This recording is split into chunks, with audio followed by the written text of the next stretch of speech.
issue, I mean, I will of course get the inevitable comment like, dude, you're way too neurotic or something like that. And it's like, you don't know the half of it. It's kind of like saying to someone like, you're way too depressed or something like that. It's like, I agree. But what do you want me to do about that in the short term, you know? It's funny because what people see is when I fuss about some aspect of what I'm filming, right? And they're like, well, that's very neurotic. What they don't see is the times I have trouble eating because I become hyper-focused on, hyper-aware of, and hyper-stimulated by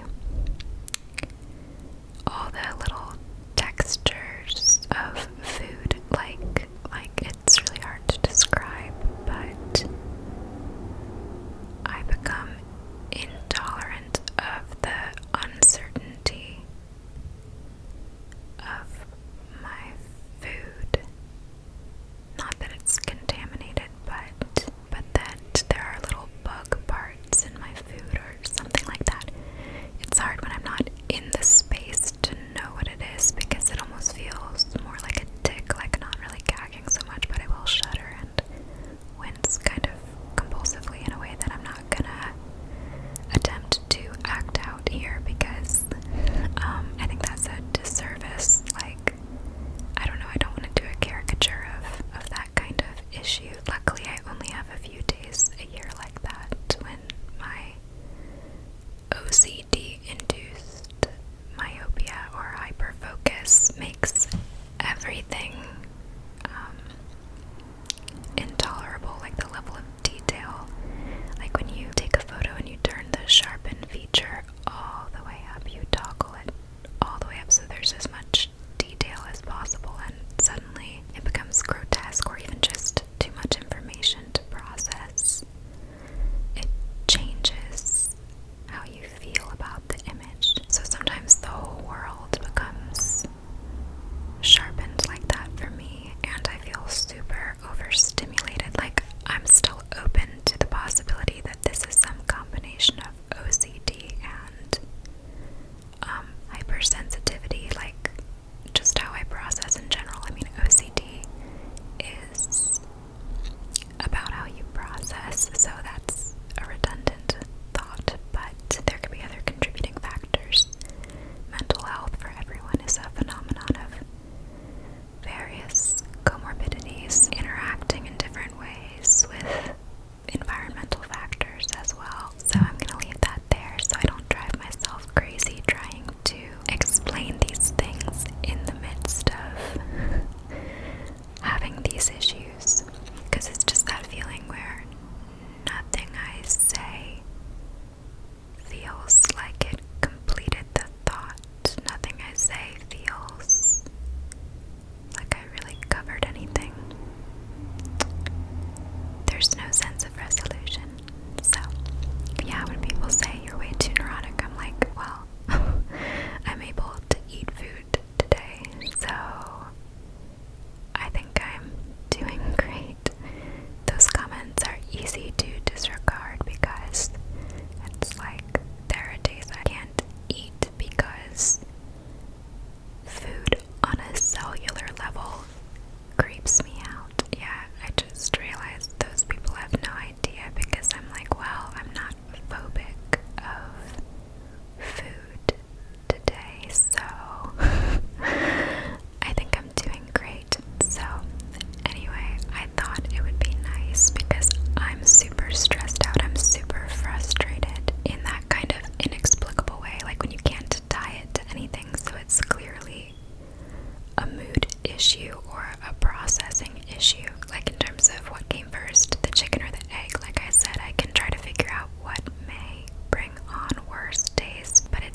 irritated, like, I don't mean just irritated like when someone is irritating you, like you're sitting next to someone on the train and they're bothering you. I mean, like,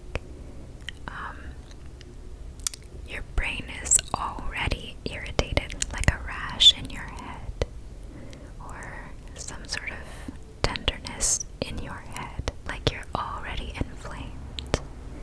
So,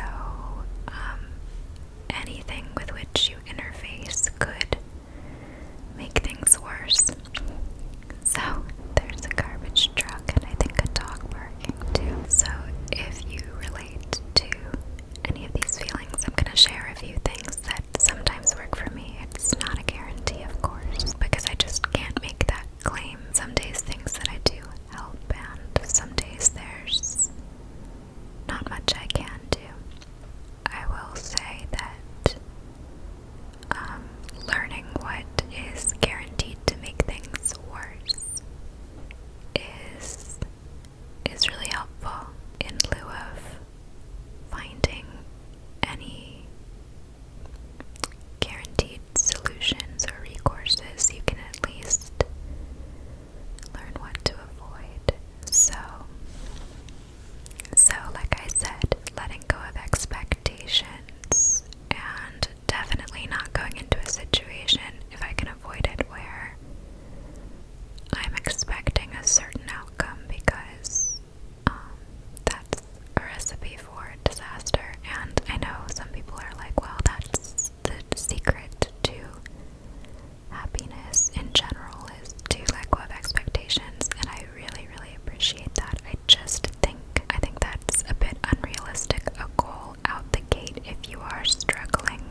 sometimes is such a burden to feel like you have to try to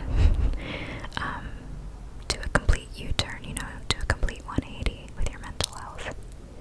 If you can gently steer in another direction, even just by adjusting your thoughts to be a little more neutral, not engaging in the tug of war, or maybe you can't turn the car at all. Maybe instead the goal should be to slow things down. Not keep spinning out in that direction. So for me it meant not forcing myself to do certain things that were on the docket on my agenda for the day. When my mental health felt a bit like a runaway car, and instead it's tried to shift it into neutral and let it slow down, or try to gently turn it in a safer direction, something like that. The analogy has gotten away from me, but sense out for yourself what's possible and be willing to compromise with yourself, like be willing to let go of what you thought today was going to look like, and give yourself some credit by acknowledging that when you're having a bad mental health day or a difficult mental health day, even when you're resting, you're working. So yeah, that's just a random smattering of the different hats I try on when I'm having a hard time. And I don't know, if it works, it works. If it doesn't, it doesn't. So whatever doesn't work, I try to just toss aside and not judge myself for the fact that maybe last time it worked and this time it doesn't, and what does that mean, and blah blah blah blah, catastrophizing. So neutral curiosity, trying to shift things, trying to shift gears, trying to slow down, trying to turn the car ever so gently in another direction, things like this. That's the best I can suggest for what it's worth, but at very least, even if none of these things work for you, I hope from this video you get that you aren't alone, and that there's no shame in not having everything figured out. There's no shame in not having any of your